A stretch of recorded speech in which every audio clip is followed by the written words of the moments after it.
खरोखर देशाच्या संविधान आणि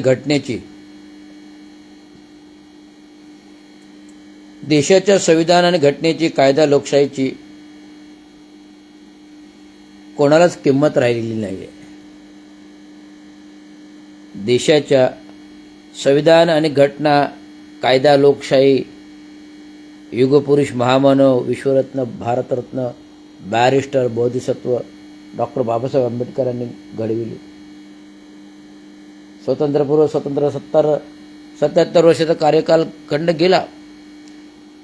70 वर्षाच्या कालखंडामध्ये अनेक स्थित्यंतर आली. देशाला मोठमोठाले चांगले इतिहासकार, पंतप्रधान मिळाले.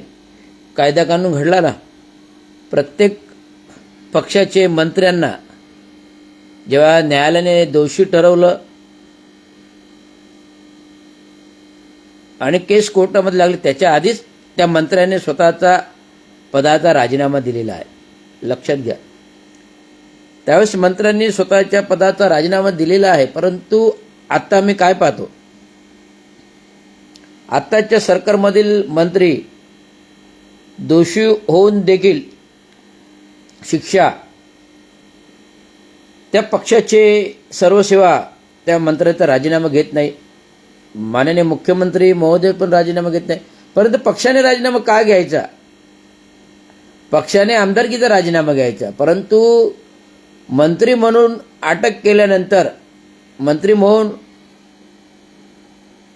शिक्षा झाल्यानंतर तात्काळ मुख्यमंत्र्यांनी त्याचा राजीनामा घेऊन रेस्टिगेशन करायला पाहिजे किंवा न्यायालयाने प्रथम त्या माणसाला अटक करायला पाहिजे. मंत्रिपद असो नसो, आमदार असो नसो, कायदा सगळ्यांना सारखा आहे. कायदा सगळ्यांना सारखा आहे. सगळे शिक्षेस पात्र आहेत. हे बघा, एखाद्या लाच घेणाऱ्या माणसाला, अधिकाऱ्याला ऑन रंग्यात पकडलं, त्याला तात्काळ पकडला जातो, अटक होते. आता मागे 1 ऑक्टोबरला ठाणे महानगरपालिकेत काय घडलं? 25 लाख लाच घेणारा पाटोळे, 25 लाख लाच येणारा पाटोळे तात्काळ पकडला, अटक झाली. अटक झाल्यानंतर महिनाभराने त्याला काही जामीन झाला. परंतु त्याला ते ठाणे फिरणं बंद केलं, सगळं केलं. तर इथे ते न्यायालयाने खुद्द एका मंत्र्याला शिक्षा दिली आहे.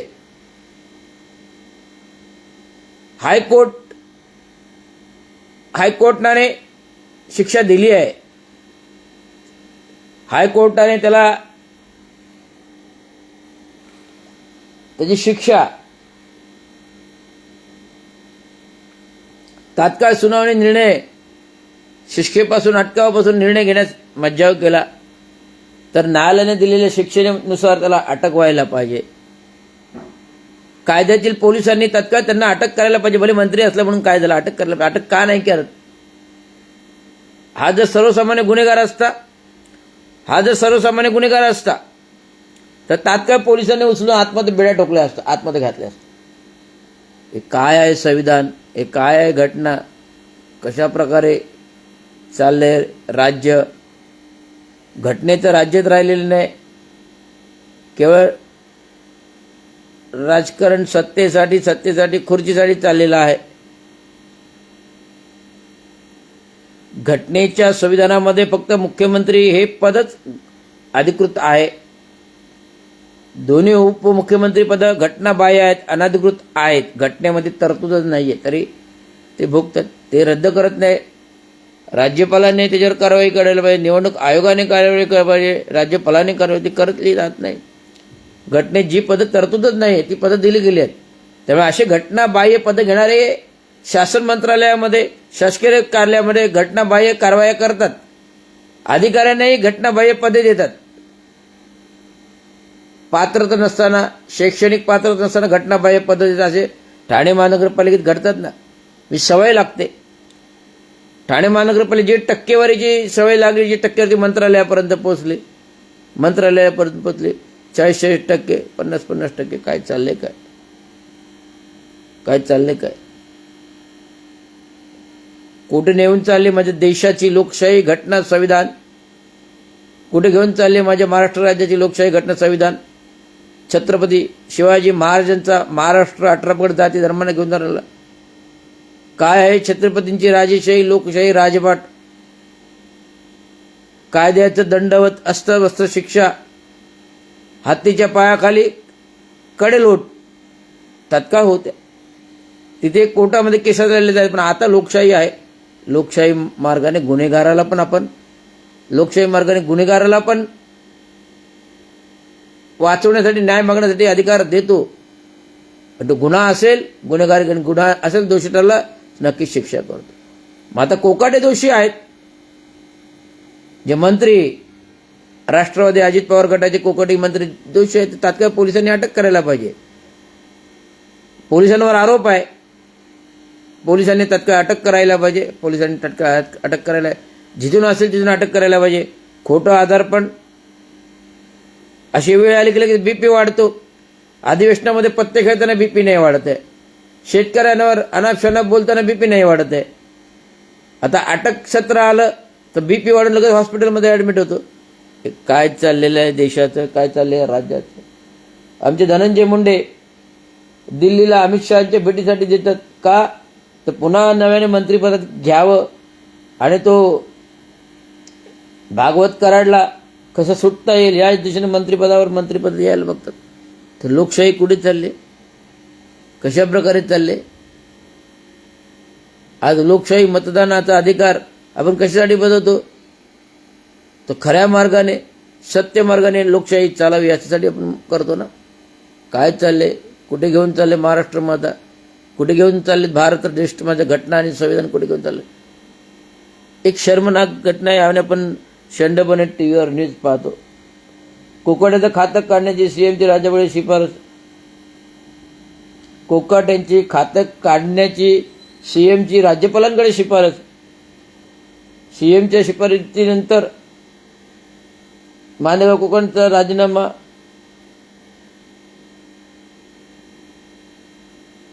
माणिकराव कोकणचं खातं अजित पवारकडे. मग अजितराव पवार राजीनामा घेणार का? अजित पवार आमदारकीचा राजीनामा घेतला, पण तो मंत्रिपदाचा राजीनामा मुख्यमंत्री घेणार. सीएमच्या शिफारसीनंतर क्रीडा खातं पवारांकडे.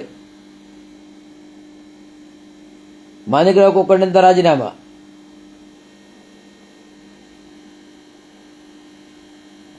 माणिकराव कोकणकडील सर्व खाते अजित पवारांकडे. माणिकराव कोकणेंचा राजीनामा.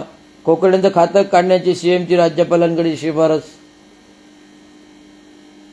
सीएमच्या शिफारसीनंतर क्रीडा खातं पवारांकडे. माणिकराव कोकणेंचा क्रीडा मंत्रिपदाचा राजीनामा. माणिकराव कोकणेंचा राजीनामा. क्रीडा मंत्रिपदाचा राजीनामा. माणिकराव कोकणेंचं खातं अजित पवारांकडे.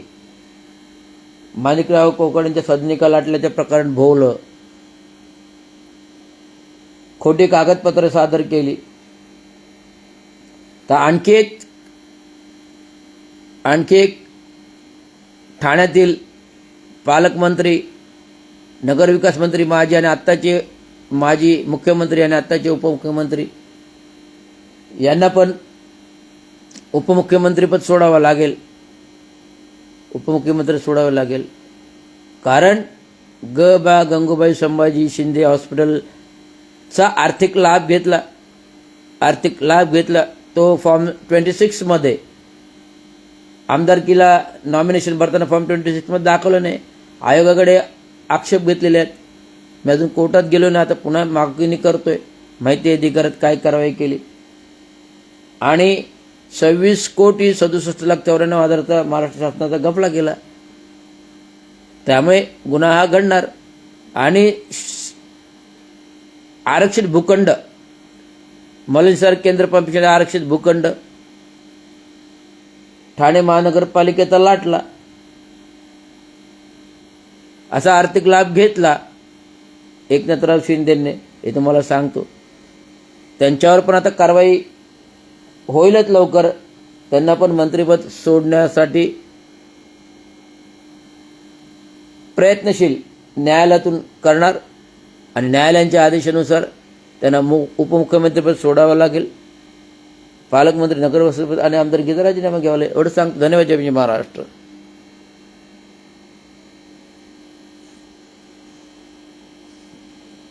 तर आज आपण ठाणे महानगरपालिकेच्या निवडणुकीवर रणधुमाळी चालू आहे आणि या ठाणे महानगरपालिकेच्या रणधुमाळीमुळे ठाणे महापालिकेचे 2017 ते 22 मधील जे काही सदस्य होते, 131 उमेदवार होते, त्यांनी अनधिकृत बांधकाम करण्याचा महासभेत ठराव मंजूर केला. स्थायी समितीमध्ये त्याच अनधिकृत बांधकामाला तरतूद मंजूर केली आणि तिथे अधिकृत नाल्यावर अनधिकृतपणे रस्ता आहे डीपीमध्ये तो दाखवला गेला आणि त्या नाल्यावरती डीपी रस्ता आहे. अधिकृत नाल्यावर नाला नंबर 5 राबोडी केविला ते सरस्वती हायस्कूल जेलच्या नाल्याबाबत बोलतोय. जो अधिकृत नाला आहे त्या नाल्याला खोटा डीपी रस्ता दाखवला आणि तो डीपी रस्ता वरती प्रस्ताव तयार केला बंदिस्त करण्याचा आणि बंदिस्त करून त्याच्यावर ब्रिज करून रस्ता करण्याचा प्रयत्न केला. त्यास MCZMची परवानगी नाही. जेल असल्यामुळे पोलीस प्रशासन म्हणजे गृह मंत्रालयाची परमिशन नाही, पोल्युशन डिपार्टमेंटची परमिशन नाही, घनकचरा विभागाची परमिशन नाही. मी वाचलाय अभिप्राय सगळ्यांचे. आणि मुळामध्ये हे मुख्य डिपार्टमेंट कार्यकारी अभियंता रवींद्र शिंदेकडे असताना रवींद्र शिंदेच्या अधिकारात हा प्रस्तावच बनवलेला गेला नाही आणि त्यांच्या डिपार्टमेंटचा असं त्यांनाच माहीत नाही हा कुठल्या डिपार्टमेंटने प्रस्ताव बनवला. तर रस्ते प्रकल्प डिपार्टमेंटने प्रस्ताव बनवला पण त्याच्यावर अभिप्राय रवींद्र शिंदेचे नाहीत. काम करायचं किंवा नाही करायचं त्यांची मंजुरीच नाही. मग त्यांची मंजुरी नसताना हा प्रकल्प बनविला गेला आणि हा खोटा अनधिकृत प्रकल्प महासभेने मंजूर केला. महासभेने तरतूद मंजूर केली. स्थायी समितीचे 16 मेंबर आणि महासभेचे 131 मेंबर अनधिकृत बांधकामास जबाबदार ठरतात आणि शासन आयुक्ताचे परिपत्रक, शासन आयुक्ताचे परिपत्रक 2007 7 जुलै 2007 आयुक्तांचे परिपत्रकचे अवलोकन करता कुठलाही नाला बंदिस्त करता येत नाही. जर आयुक्ताचे परिपत्रक आहे तर त्या परिपत्रकाचे अवलोकन न करता नाल्याचा खोटा प्रस्ताव बनविला जातो. त्या आर्थिक तरतूद निर्माण मंजूर केली जाते. तो महासभेमध्ये ठराव मंजूर केला जातो. स्थायी समितीमध्ये आर्थिक तरतूद मंजूर केली जाते. स्थायी समितीची मान्यता मिळते. करारनामा होतो, ॲग्रीमेंट होतो आणि कार्यादेश देऊन सर्व ते काम चालू होते. 60 कोटीची अमाऊंट आता 100-125 कोटीच्या घरात गेली. आता निधीच नसल्यामुळे ते काम अर्धवट बंद पडलेले आहे. म्हणजे खोट्याच्या कपाळी गोटा. करायला जातो एक, होतं उलटच. कारण जर उलटच काम केलेलं आहे खोटं तर उलटच होणार ना. करायला जातो एक तर उलटच. कारण जर सुरुवातीपासून कामच खोटं केलेलं आहे आणि रवींद्र शिंदेसारख्या कार्यकारी अभियंत्याला अडचण नको खोट्या कामाची मध्ये म्हणून त्याला निलंबित करून बाजूला करण्यासाठी निलंबित केलं. बदली पण नाही आणि त्या कामाशी रवींद्र शिंदेचा संबंधच नाही कारण त्याने प्रस्ताव बनवलेलाच नाही. आणि फक्त नाल्याच्या अधिकृत नाल्याचा कार्यकारी अभियंता हेड ऑफ द डिपार्टमेंट माझ्याकडे तक्रारी आल्या. पावसामध्ये तक्रारी पाहणी केलं गेलं. नाला 12 मीटरचा नाला 6 मीटर बुजवला होता आणि काम चालू केलं होतं. कोणी केलं होतं? त्यामुळे मी इन्स्पेक्शन करून रवींद्र शिंदे कार्यकारी अभियंत्यांनी इन्स्पेक्शन केलं. आयुक्तांना अहवाल पाठवला. म्हणून त्या रागापोटी राजकीय सुडापोटी नजीब मुल्लांनी मला सस्पेंड करायला लावलं. त्याच्या आधी पालकमंत्र्यांनी एकनाथराव शिंदेंनी निलंबित करायला. का? सत्याच्या कपाळी नेहमी खोट्याचा गोटा असतो. सत्याच्या कपाळी नेहमी खोट्याच्या कपाळी नेहमी सत्याचा गोटा असतं. लक्षात घ्या. सत्य हे सत्य असतं, खोटं हे खोटं असतं. सत्य हे सत्य असतं, खोटं हे खोटं असतं. आणि स्वामी समर्थ हे नेहमी सत्याच्या पाठीशी असतात. कायदा आणि संविधान घटना इथेच आहे. संविधान जिवंत आहे, संविधान मेलेलं नाही आहे. म्हणून आज निवडणूक आयोगाला मी पत्र दिलं. सर्व महासभेच्या सदस्यांची यादी काढली, सर्व स्थायी समितीच्या सदस्यांची यादी काढली, ठराव काढल्या, प्रती काढल्या आणि आयोगाला लिखित पत्रानुसार हरकत घेतली की 131 उमेदवार हे दोषी आहेत. त्यामुळे त्यांना निवडणुकीमध्ये कुठल्याही प्रकारचे 131 लोकांना, ठाणे महानगरपालिका क्षेत्रातील 131 सदस्यांना निवडणुकीमध्ये अनधिकृत बांधकामांना करण्यास परवानगी देणे महासभा ठराव आणि अनधिकृत बांधकामास आर्थिक तरतूद मंजूर करणे आणि नियमबाह्य पद्धतीने एका मागासवर्गीय अधिकारी कार्यकारी अभियंत्याची अडचण नको म्हणून त्याला निलंबित करणे, आत्महत्यास प्रवृत्त करणे अशा 3 प्रकारचे मुख्य गंभीर मुद्दे निवडणूक आयोगाला पाठवले. ठाणे महानगरपालिका निवडणूक विभागाला पाठवले आणि मी हरकत उपस्थित केली. त्यामुळे 131 उमेदवार कुठल्याही प्रकारचा फॉर्म भरताना ही हरकत उपस्थित राहणार आणि त्याचा रितसर ठराव आहे. आपल्याला न्यायालयात जायची गरजच नाही. रितसर ठराव केलेला आहे महासभेचा. अनधिकृत बांधकाम करण्याचा ठराव केलेला आहे. अनधिकृत बांधकाम तरतूद करण्यास स्थायी समितीमध्ये ठराव मंजूर केलेला आहे. स्थायी समिती ठराव आहे, करारनामा आहे. त्यामुळे कोर्टात जायचं इथेच सिद्धता होते कागदपत्राच्या पुराव्याची. त्यामुळे माझी स्ट्रिक्ट हरकत आहे की या 131 उमेदवारांना निवडणुकीमध्ये फॉर्म भरता येणार नाही. त्यामुळे आता नवीन उमेदवार ना रस्ता मी मोकळा करून दिलेला आहे. एस रविराज रवींद्र शिंदे, स्वतंत्र मजूर पक्ष आणि बहुजन एकीकरण समितीचे अध्यक्ष या नात्याने मी सर्वांना रस्ता मोकळा करून दिलेला आहे. नवीन उमेदवार घडवा, या भ्रष्टाचारांना आडवा. नवीन उमेदवार घडवा, या भ्रष्टाचारांना आडवा हेच सांगणं आहे. आणि नवीन उमेदवार आता महानगरपालिकेमध्ये येतील, कारण 131 उमेदवार डब्यात जातील. यांना फॉर्मच भरता येईल. एवढंच मला सांगा. धन्यवाद. जय हिंद, जय महाराष्ट्र, जय हिंद, जय भारत.